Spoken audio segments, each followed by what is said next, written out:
उनखे यूट्यूब ते लाइव रखां बसि यूट्यूब ते लाइव रखी सघो था, रिकॉर्ड करे तव्हां रखी सघो, लाइव करे सघो था, ॿई तरीक़ा। असांजो सदाईं एक्टिविटीज़ लाइव आहिनि त फेसबुक ते लाइव अचण खां पहिरियों त मां वरी हा, पर इहो आहे जो फ़िलहालु तव्हांजे डायरेक्टली लाइव ईंदो, थी सघे तव्हांजा फॉलोवर न आहिनि, सब्सक्राइबर न आहिनि, पर तव्हांखे व्यूअर घटि मिले, व्यूअरशिप पहिरियों त हिनखे प्रोमोट कंदुसि, पहिरियों हिनखे पाण प्रोमोट कंदुमि, उन खां पोइ वरी ओ जेको लॾो आहे क़ौम जो उस्ताद शागिर्द मास्तर आहे लाइव न थींदो आहे, लाइव थींदो आहे, वीडियो रिकॉर्ड करे अपलोड थींदो न, लाइव थींदो, ॿई कम थींदा। हा, ॿई न पहिरियों त पंहिंजे चैनल खे प्रोमोट कबो, हिकिड़ी ॿ क्लिप ठाहे प्रोमोट अचे, पोइ उनखे वरी दोस्तनि यारनि खे चइजो हाणे सब्सक्राइब कयो, वारो कयो, पहिरियों सब्सक्राइब कराईंदो। हा न ख़ाली ते छा सब्सक्राइब कराईंदो, कुझु त ध्यानु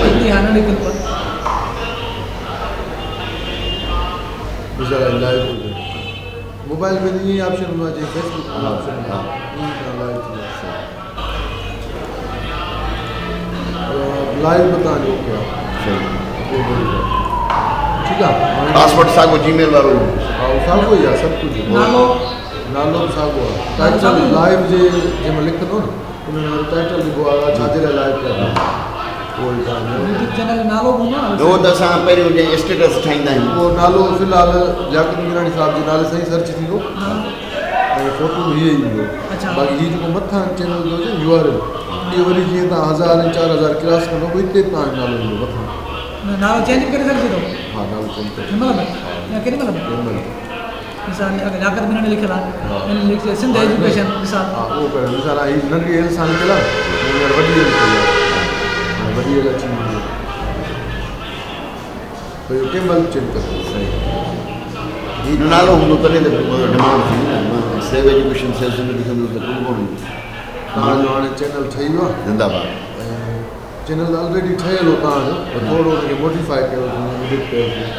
छो जो जंहिं वटि मोबाइल आहे न उन में लॻल आहे जीमेल अकाउंट हर कंहिं उन जो यूट्यूब ठहियो पियो आहे, बसि उहो ख़बर न आहे, एक्टिवेट कयूं। हाणे अॼु मुंहिंजो फर्स्ट डे एक्टिवेशन आहे, हा थी वियो फर्स्ट है न, काई तारीख़ 8 जनवरी या 9 आहे, अॻिनी 8 ताईं कमु ख़लास, न कीअं 8 परते आहे, 2 महीने में ताईं तव्हांखे फेब्रुआरी अथव ऐं मार्च, हिन में रिज़ल्ट साईं खे ॾियणी अथव। रिज़ल्ट मां हाणे मां साईं जो धाॻो हिनखे मशहूरु करण खां पहिरियां तव्हां हिनखे कम वारा लेक्चर उहो ई त चवां थो, मवाद रखो माण्हू अचे ॾिसे छा, न पहिरियों त मां चवां थो न इहे ॻाल्हि त 2-3 मोटिवेशन ॿारनि खे क्लास में कीअं मतवजो कजे लेक्चर जे लाइ, न क्लास में बि अकेलो ई मां बोर्ड ते जे कनि था सॼी दुनिया जा माण्हू न बोर्ड ते बि विहारे ऐं मोटिवेशनल मैसेजिस एजुकेशन जे हिसाब तव्हां जेको बि लेक्चर कयो था उहो छो न रखो रिकॉर्ड, जेको पढ़ायो क्लास में जेको वञी पढ़ायो था न उहो ई मां प्रिंसिपल आहियां त वरी मां घटि थो वठां, हाणे त पर्टिकुलरली मां वञंदुमि, हाणे त पर्टिकुलरली फिक्स कराईंदुसि पंहिंजो पाण खे, हुनजे लाइ 2-3 ॾींहंनि में तयारु थींदुमि ऐं हुनखे फिक्स करे बाक़ाइदे छो जो हाणे इंटरनेशनल मटीरियल वेंदो। ॿियो टेक्निकल तरीक़ो आहे, तव्हां लियाकत मीरानी ठीकु आहे, या वरी तव्हांजो जेको इहो आहे कॉलेज आहे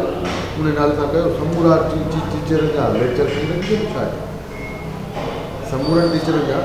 न उन डिग्री आहे न, उन्हनि खे उहो शायदि प्राइवेट मोकिली, मुंहिंजो पंहिंजो न आहे, मां कंहिं ऑर्गेनाइजेशन में प्रिंसिपल आहियां, मुंहिंजो बेरिया फाउंडेशन वारनि जो या आर्मी कॉलेज वारनि जो मुख़्तलिफ़ मटिबी ईंदो न नौकिरी, त उन ते मार्केट टको न लॻंदो मुंहिंजो, मां त शागिर्दनि खे दोस्तनि खे पंहिंजे नाले सां प्रोमोट कराए उनखे उते इनवाइट कयां, छो उनखे प्रोमोट कंदा उन त थी वेंदो, उहो ईअं न आहे त कोन हर मक़सदु हू ऑर्गेनाइजेशन प्राइम हुई, अञा मुंहिंजो पंहिंजो कॉलेज पोइ त मां जेको 1000 ॿार पढ़नि था केतिरो कलाकनि जो हुजे, केतिरो कलाकनि जो 40 कलाक जो हुजे, 50 कलाक जो, 100 कलाक जो, केतिरो हुजे। मिसाल हाणे तव्हांखे वीडियो ठाहिण जा वरी थोरा टिप्स ॾियां, कीअं ठाहिबो, white korma, red korma, mix सब्जियां, दाल, माशा, दाल, वाच कंदो कहिड़े क़िस्म आलू पालक था, मां साईं खाईंदोमांव इहो धोरो ॾही आहे न, बसि मां हुन सां खाईंदोमांव हिकिड़ी मां, बसि मां ॿियो